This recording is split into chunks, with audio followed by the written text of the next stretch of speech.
सबको जय मसीह की। और परमेश्वर का बहुत बहुत धन्यवाद हो कि सचमुच में परमेश्वर अद्भुत परमेश्वर है। और हम जानते हैं कि परमेश्वर हमें छुड़ाने वाला परमेश्वर है। हर प्रकार की विपत्तियों से छुड़ा लेने में सक्षम और सामर्थ्य परमेश्वर है। वह क्या आज हम अपने परेशानियों से आज निराश हैं? अपने तकलीफों को देखकर जो खराब परिस्थिति से होकर के गुजर रहे हैं, क्या आप निराश हैं? क्या अपनी बीमारियों से आप परेशान हैं? और यदि शैतानिक ताकत यदि आपको परेशान कर रही है तो क्या इस घड़ी में आप निराश हैं? हो सकता है आपको ऐसे घड़ी में कुछ समझ में ना आ पा रहा हो कि मैं क्या करूं, लेकिन मैं आज ये बताने का प्रयास कर रहा हूं कि आप कुछ करें, आप कुछ करें। लेकिन मैं परमेश्वर के दास होने के नाते मैं एक ही बात कहूंगा, और वह कहूंगा प्रार्थना के विषय में। यदि आज हम प्रार्थना कर रहे हैं बिना समय गंवाए तो हम बहुत अच्छा काम कर रहे हैं, क्योंकि जल्द ही एक अच्छा रिजल्ट आएगा। हर एक बात का एक निश्चित समय है। दुख का भी समय है तो सुख का भी समय है। यदि हम दुख से होकर के गुजर रहे हैं, कोई बात नहीं मेरे प्रियो, वो सुख आने वाला है। और जब वो सुख आएगा तब आप बहुत ही ज्यादा उस परमेश्वर का आप धन्यवादी होंगे। आप कहेंगे कि सचमुच में मेरा परमेश्वर महान परमेश्वर है, जिसका नाम प्रभु यीशु मसीह है, जिन्होंने हमें और हमें परिवार को हर प्रकार के परेशानियों से, हर प्रकार के बीमारियों से, हर प्रकार के तकलीफों से, हर प्रकार के शैतानिक ताकतों से उन्होंने छुड़ाया है। आप उसका धन्यवाद करेंगे। सचमुच में वह परमेश्वर महान है। लेकिन मैं जो प्रार्थना के विषय में बता रहा हूं, ये जरूरी है कि हम प्रार्थना करें, क्योंकि बिना परिश्रम के कुछ भी लाभ नहीं, बिना परिश्रम के कुछ भी लाभ नहीं। यदि परेशानी को देख करके हम चिंता कर रहे हैं, दूसरों को हम बता रहे हैं, अपनी परेशानियों को हम बता रहे हैं। चलिए, एक अच्छी बात है कि अपने परेशानी को आप बता रहे हैं, लेकिन जो प्रार्थना करने वाले हैं वो आपके लिए प्रार्थना करेंगे। परंतु जो आपके परेशानियों को दूर करने के लिए प्रार्थना नहीं करेंगे तो फिर वो आपके लिए क्या करेंगे?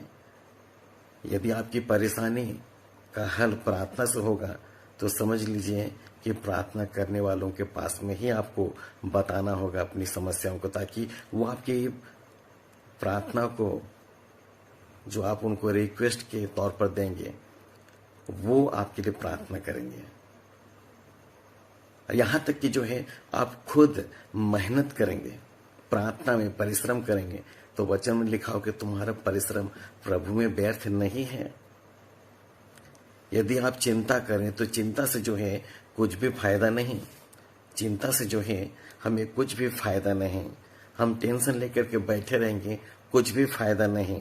हम बेड में जा करके सो करके टेंशन लेंगे, कुछ भी फायदा नहीं। अपने सिर को भारी करके कुछ भी फायदा नहीं।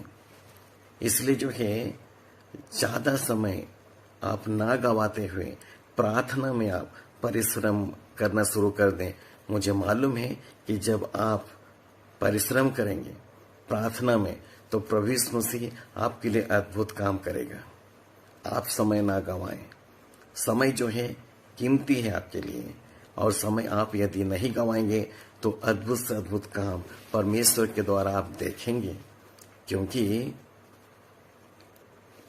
बिना कर्म का विश्वास भी व्यर्थ है। इसलिए यदि हम इस ऊपर करते हैं तो हमें कर्म के रूप पर मेहनत करना पड़ेगा।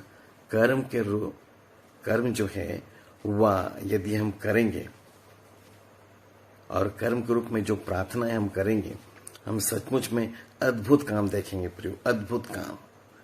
इसलिए जो है आप निराश और हताश ना हो, परंतु आप मेहनत करें। आप वो काम देखेंगे जो आपके समझ से परे है, आपके समझ से परे है। अद्भुत काम करेगा वह परमेश्वर। वो कहता है परमेश्वर कि मैं पूरा छुटकारा देने वाला परमेश्वर हूं। चाहे जितने भी सालों का प्रॉब्लम्स चल रहा हो, परमेश्वर दूर करेगा। परमेश्वर के लिए कोई भी काम कठिन नहीं।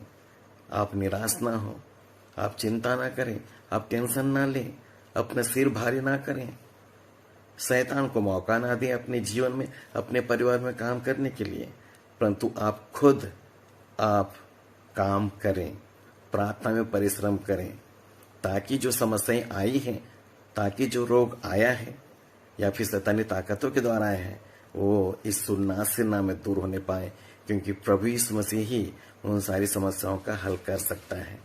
इसलिए निरंतर अपना विश्वास आप बनाए रखें, कर्म के रूप में आप प्रार्थना करते रहें, क्योंकि याकूब 2 अध्याय उसका 20 पद में लिखा हुआ है, कर्म बिना विश्वास व्यर्थ है।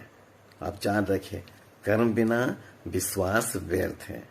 इसलिए विश्वास यदि कर रहे हो तो आपको प्रार्थना में मेहनत करना होगा, आपको प्रार्थना में मेहनत करना होगा। आप मेहनत करें, आप अद्भुत काम देखेंगे और अद्भुत गवाही के लिए खड़े होंगे और कह पाएंगे कि जब हमने मेहनत किया, प्रभु यीशु मसीह ने हमारे लिए अद्भुत रीति से काम किया है, ऐसा कहेंगे। इसलिए विश्वास भी जरूरी है और कर्म भी जरूरी है। तो इस वचन के द्वारा प्रभु यीशु मसीह हम सबको बड़ी आशीष दें।